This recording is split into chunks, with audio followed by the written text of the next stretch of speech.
Very serious about study as well.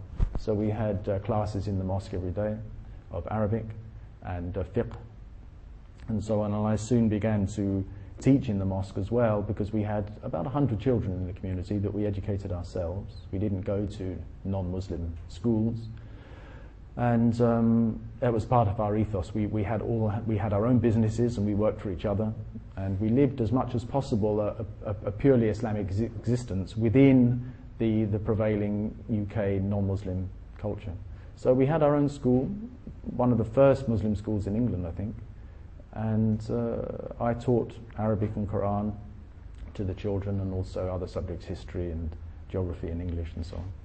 And it was really being part of that community and travelling to Spain and to North Africa that I began to develop as a Muslim. Bismillahir Rahmanir Rahim. Alhamdulillahi Rabbil Alameen. Rahmanir Rahim. Maliki Yawmiddin. Iyyaka na'budu wa iyyaka nasta'in. اهدنا الصراط المستقيم صراط الذين أنعمت عليهم غير المغضوب عليهم ولا الضالين. So before I became Muslim, I had been working as a chef for about 7 years. I had my own restaurant. But when I became Muslim, it was not something I could really continue with as a career in England. So I decided to train to teach English as a foreign language. And to get a job anywhere else in the world than England, my ambition was to perhaps come to the Middle East to teach English and to bring up my family in a Muslim country. But in the Middle East, they really appreciate university degrees, and I didn't have a university degree. I'd left school at 16, so I had no formal education. So I decided it was time to go back to university, and I chose to study linguistics and philosophy. And after that, there was only really one thing to do with a degree like that, which was to become a school teacher. So I trained to become a school teacher, and that's how I got into this career some 25 years ago of being a school teacher, which I've been ever since.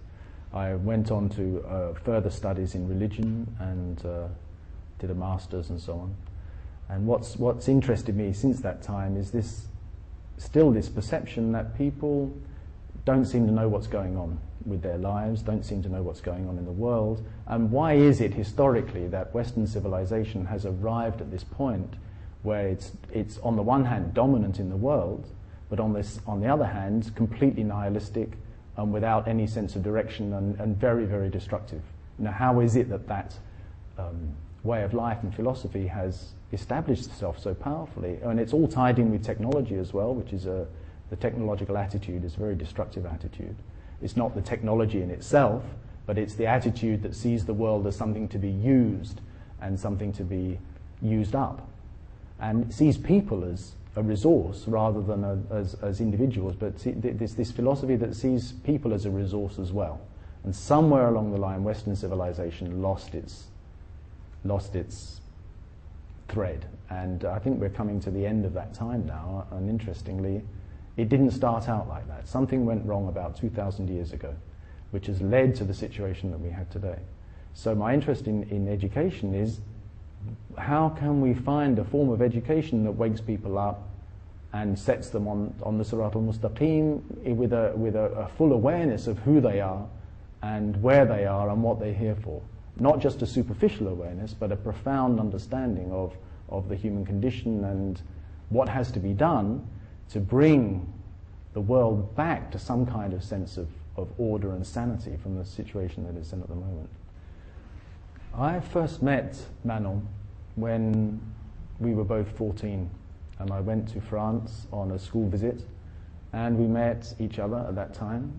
And for the next 3 years, every school holiday, I would go to France, or she would come to England, and we would spend our school holidays together from the age of 14 to about 17.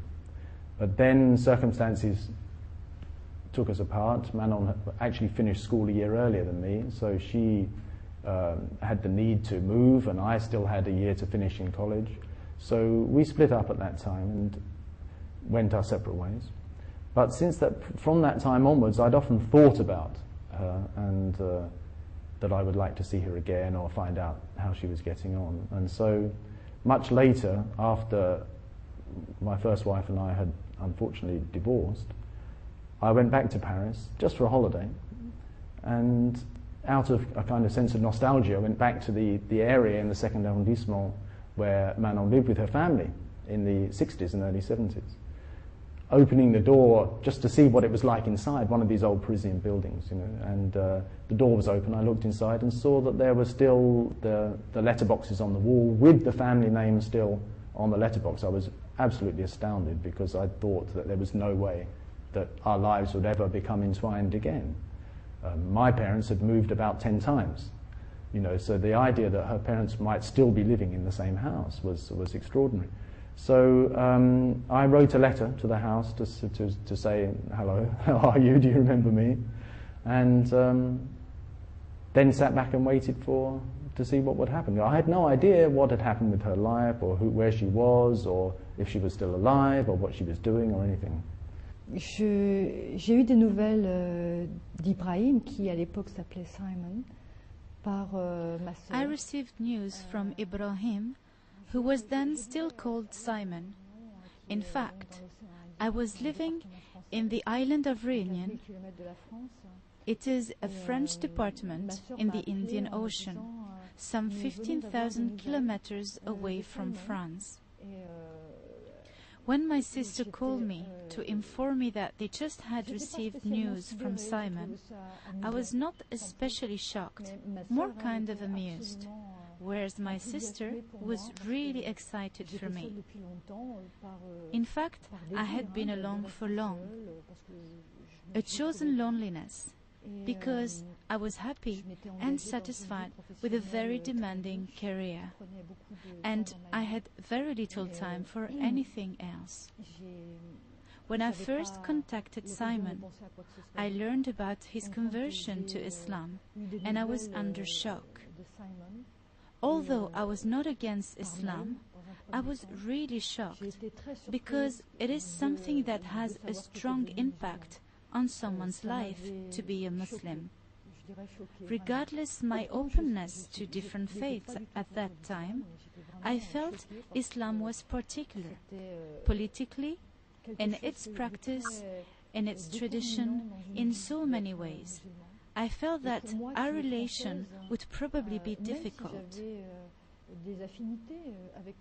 In fact, I was shocked of my own reaction.